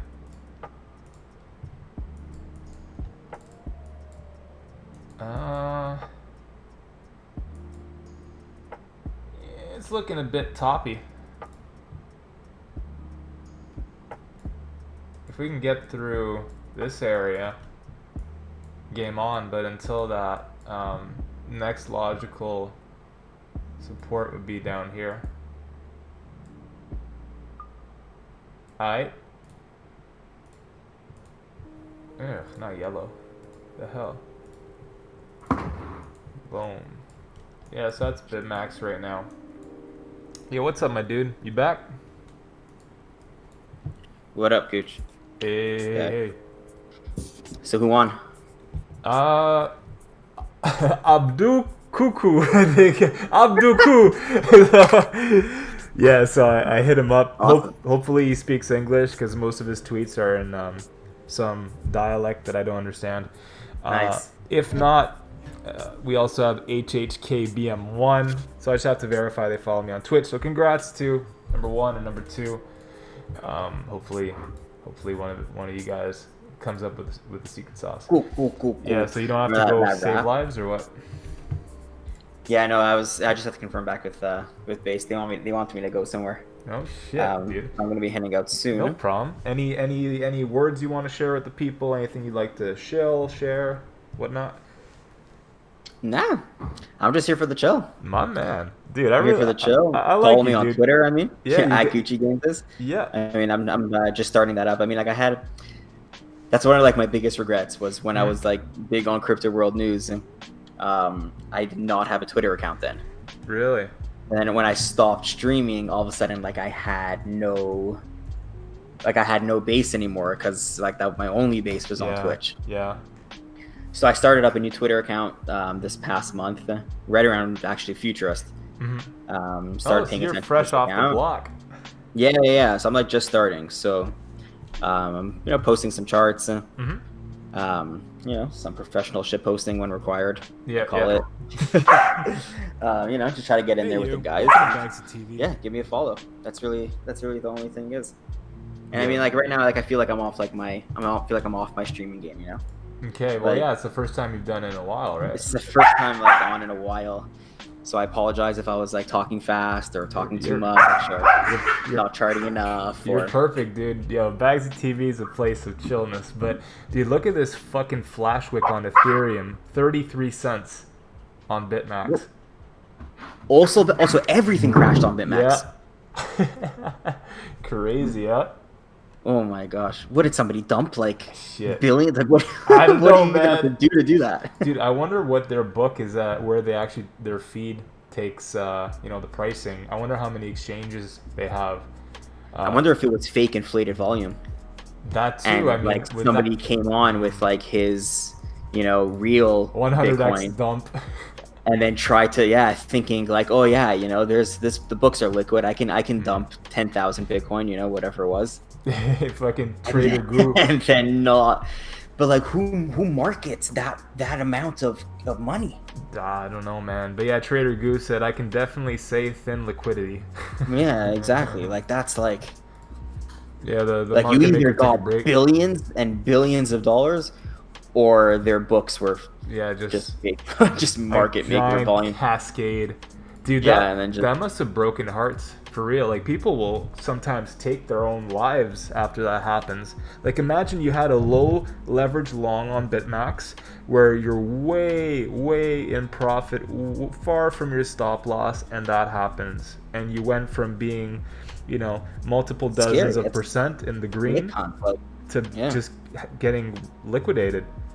Imagine how. I wonder if BitMax will actually refund that. I wonder how they're gonna go about it. No way. They're probably gonna blame it on like either somebody coming and dumping like some massive thing on market, or like, or they'll claim that it never actually happened. Really? That it was just like I've seen that happen before. Where like, where was it? Was it it wasn't Binance. I don't remember who it was. Where basically like because like that would have to mean that somebody had bids open at 37 cents on Ethereum. Yeah. Yeah, I guess. But like who does that? Who does And that? like People who are ready. like like that's not like trying to catch like some low dip, you know. Let me put it at 180, try to catch try to catch a wick. That's like That's some serious preparedness. there's no way that, and if it was real, there's no way BitMEX has enough reserves to be able to fill everybody back up. Dude, 33 cents. That's like over 60,000% gain or some shit like that. Hold up, let me not do mental math because it's not necessarily my forte. From 33 cents to back, 59,000%. Crazy. 59,000%. Someone made every dollar is worth $60,000. So one Ethereum worth at $200. Dude, and we're talking about what is that, $12 million? Imagine you put $100 down there. $100, right? Huh. Huh, you're laughing. That's a minimum of what? 6 million? Yeah, 6 mil. Dude, you're not retired, but you could take a couple weeks vacation. But yeah, that's about that, guys. Anyone in chat? There's a guy that was on Crypto World News. Yeah. Who? So there was a dude. His name was Mr. Low. Okay. You ever heard that name before? Mr. Low. His name was Mr. Low. Yeah, I don't know if anybody else in chat remembers that name, Mr. Low. Maybe. Anyways, the guy, he doesn't have his own stream or anything. He pops onto other streams. Anyways, this was like his specialty. He like created a like a bot that would find he would find coins with low liquidity. Yeah. On the sell side, and then or on the buy side, sorry, and then just place like super low stupid bids. And every once in a while on Binance, you get these like crazy wicks of similar ideas, like a fat finger. Yeah. And then he's always got an order down there to catch it. Hey, I like people like that. He's made like ridiculous, and it was crazy. I remember the numbers that he would whip out sometimes. It was multiple 100% gains.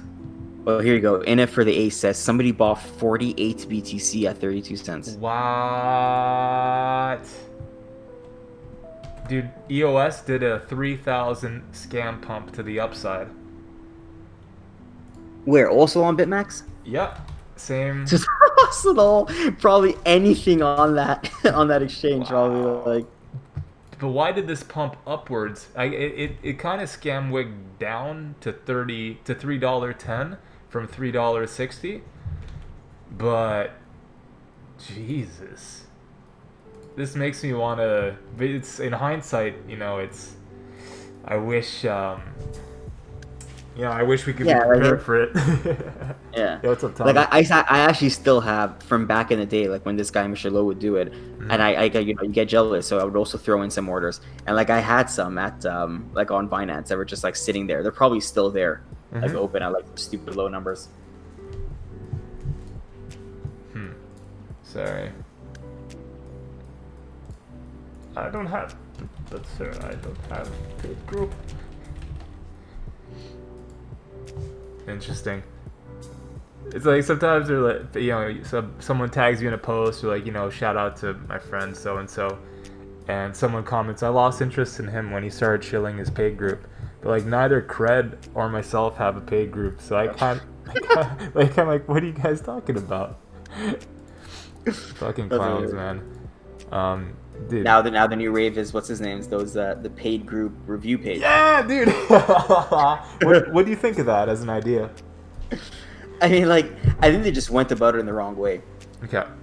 Because they were like, hey, here's 4 of us. Like we all have big followers. Right. And now we're gonna start. We're not starting a paid group. We're starting a paid group on paid groups. Mm-hmm. Like, yeah.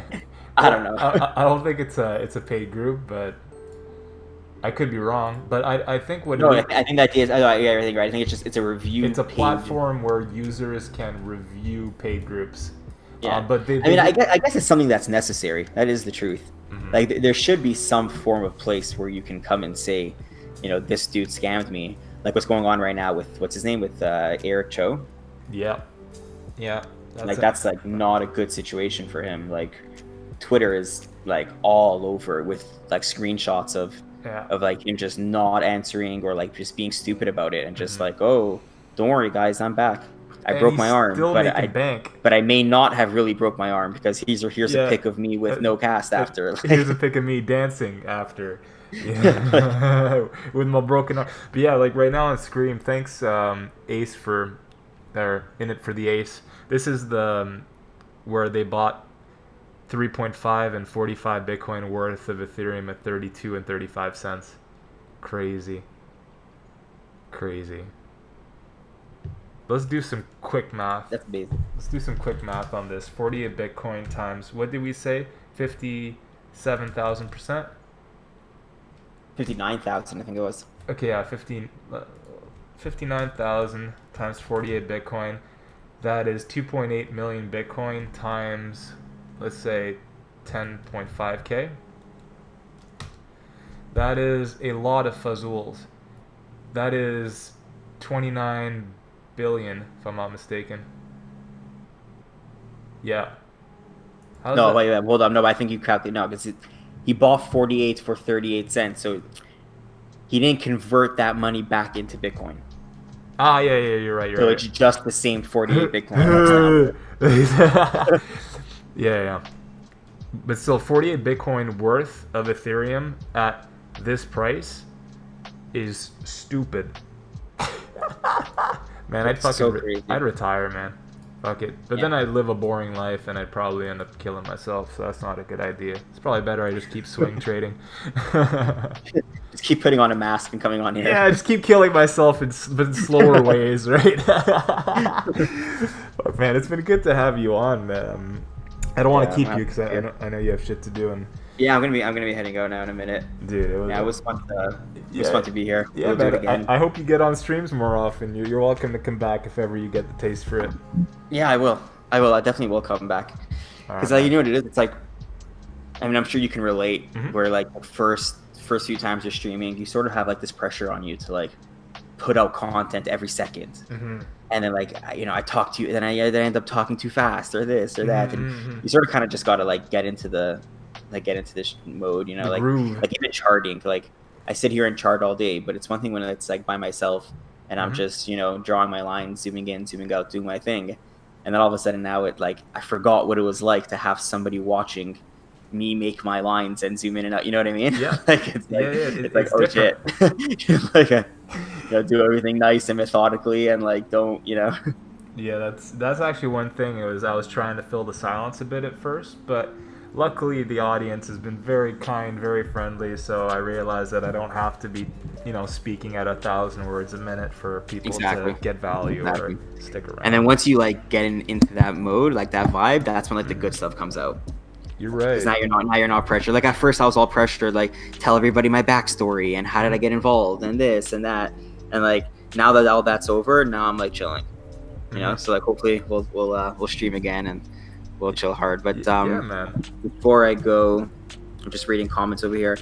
Alsuit asks when is the Vegas thing again? So it's end of October. Yeah, exactly. Called World CryptoCon.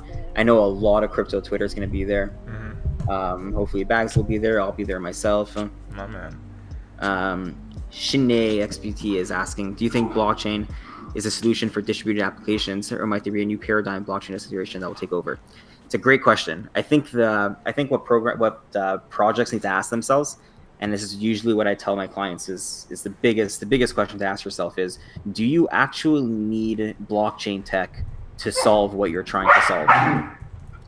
Right? Because everybody thinks that everybody thinks that blockchain tech is the answer to every issue, but sometimes it's not. Sometimes you're just going down a path that you don't want to go down. Like it's just going to end up costing a lot more in development fees, a lot more time than it's necessary, or sometimes it's not even ready for it. And the same thing on the flip side. If you find a use case where you think you do need blockchain tech, then don't spend necessarily the time and money and try to do it yourself from fresh. There is a crap load of developments out there that are just free for the taking. Like just look around on GitHub at like some source codes and stuff like that are there literally for free, literally for anybody to go and take. And the advantage that you have on that is that you have a code here that's been audited by thousands of other people that have also come to use this code. Right? So essentially what you're doing is you're just essentially, and this is sort of like where if you want to call it my expertise or whatever you want to call it comes in, which is essentially taking the issue that you have at hand and deciding, do you need blockchain to solve this? How can blockchain solve this? And then once we decide that that's the way to go, well then what's the best way to go about this? Is it creating your own thing? Like for example, because a lot of times you can just take a chain and fork off it and then just add on the codes, right? Add on the levels that you wanted to. Or just take open source codes that are there right now, piece them together, and you have your own whole own code that you can then publish, and then ask for people to to come back and check it for you and to audit it, because that's really what it comes down to, right? Is the ability. Yeah, like people don't realize this, right? But for example, when it comes to, and I'll end with this. This will be my going away point, which is it's something really crazy to think about. Every single block that gets mined on the blockchain has within it the info from every other block mined before that, which means that every single time a new block gets mined, it's validating all of the info that was there once before, which is essentially like a whole new round of audit every single time that a block gets mined. So it's a transaction happened in 2013. Today's block that gets mined will be validating that transaction that happened in 2013. Heavy. And people don't realize that. So for example, the first transaction that ever made that right between Hal Finney and Satoshi, whether it's to himself or to whoever that was, right, has now been verified some like ridiculous amount of time. Like somebody can look that up if they wanted to. Some like ridiculous amount of time, right?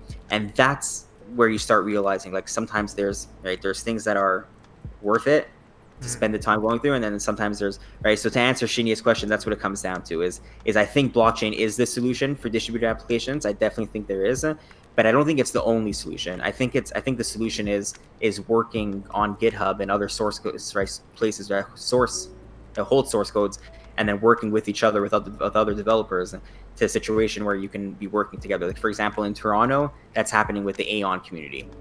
They have a coin on Binance. I think it's Cosmos and Aeon.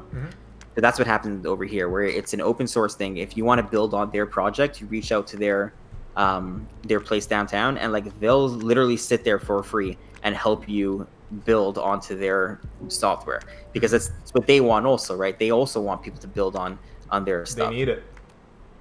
And I think that's the answer to it. I think that's the answer to the future is us developers and the space as a whole working with each other so that nobody's building anything double for no reason. And then working, and that's really decentralization, right? Is us auditing each other's programs. Dude, thanks for coming on, man. That was a great explanation. Yeah. Anyways, thank you so much, guys. Again, Gucci Gains is on Twitter. Yeah, give me a follow. Give him a follow. Bagsy, you're the best. I appreciate you a lot. And we'll do this again soon for sure. Yeah, sounds good, man. Have a good one. Awesome. You too, man. Peace. So you have it, boys and girls, ladies and gentlemen, everyone on stream. First of all, as always, thank you for tuning in. If you have any comments, questions, any ideas how I can make this stream the #1 stream in crypto, let me know, because I only have 325 days left to do it, and we're going to make it happen. So everyone, have a great day, great Friday, great weekend. If you're going to drink, don't drink too much, because hangovers suck. And if you're going to do drugs, don't do them, because they're not good for you. And this has become a wellness channel, by the way. Bagsy TV is now a wellness and greatness channel. So just messing around. Have a great day, guys. Be well. Cheers. And talk to you soon. And I'll see you tomorrow. Tomorrow at 2 p.m. I'm going to be hanging out. We're going to chill. And then on Sunday, we got Crypto Cred coming in at noon. So it's going to be a jam-packed weekend. Peace.